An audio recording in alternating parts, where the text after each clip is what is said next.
More now on our top story, the federal budget. Tensions running high as the Liberals unveiled their spending plan, with the opposition Conservatives deciding to walk out of the House. Will not sit idly by while Liberals destroy the integrity of our justice system. The Tories later said the new budget amounts to a cover-up of the ongoing SNC-Lavalin controversy. And joining us now from Ottawa for more on this is Conservative leader Andrew Scheer. Mr. Scheer, always great to have you back on the show. Thanks so much.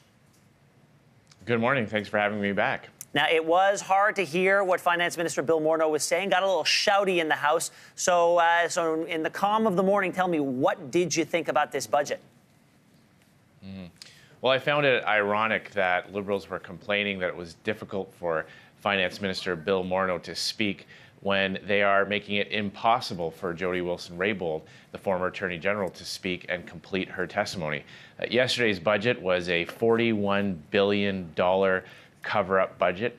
It amounts to the most expensive cover-up in the history of cover-ups, and it will mean higher taxes after the election if Justin Trudeau is re-elected. So I get that you think that that's sort of the intent of the budget. But what about the content? Is there anything in there that the Conservatives can speak to, either good or bad?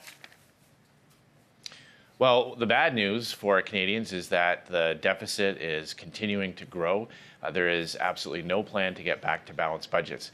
I know Liberals like to pretend that that doesn't matter, but we know that Liberal deficits today mean higher taxes tomorrow. That money that is being borrowed has to be paid back, and with interest. And there are already signs that those interest rates are going to go up. That means that more and more of your tax dollar will go simply to pay the interest on spending that's already happened. There are major signs of a slowdown, as well as a cost of living crunch that more and more Canadians are facing. And there really wasn't anything in the budget to help Canadians get ahead. And we know that the carbon tax that kicks in just a little over a week now will further add to the challenge that Canadians are facing in making both ends meet. Mr. Scheer, the budget includes something for people trying to buy homes, Indigenous people, farmers, students, seniors, municipalities, pretty much everybody. Now, you did say no plan to eliminate the deficit. Of course, that was an election promise. But given that there is something for everyone, we are in an election year, do you think Canadians are going to say, you know what? So what? So what that they broke that promise? There's something in this for me.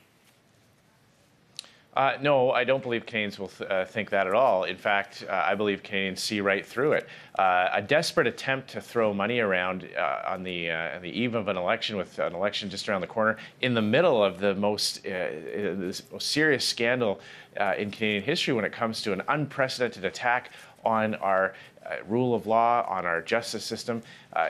And when you take a look at the actual items, you mentioned the issues around housing.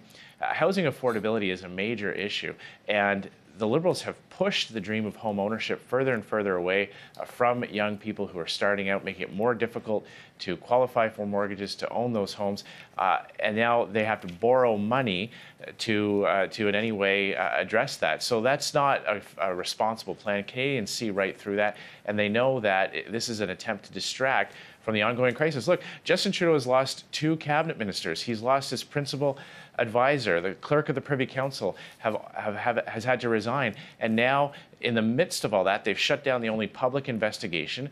And now, with their budget yesterday, they're trying to desperately change the channel. We only have a few seconds left. Canadians will be fooled by that. We only have a few seconds left. So on that note, what is the Conservative Party prepared to do to keep this issue, to keep the SNC-Lavalin affair in front of Canadians and at top of their minds? Right. Well, the Liberals are using every trick in the book to shut down the public investigation, to prevent parliamentarians from getting answers, to prevent Canadians from getting to the truth. We're going to be using our tools that are at our disposal to keep this in the spotlight. You'll see more of that later on today and later on this week, but we're not going to let the Liberals get away with this attack on our justice system. Mr. Scheer, thank you so much for your input. We hope you come back soon. Thank you very much. We made several requests for the finance minister to join us for an interview this morning. Those requests were declined. We also reached out to NDP leader Jagmeet Singh for his response, but nothing from his office either.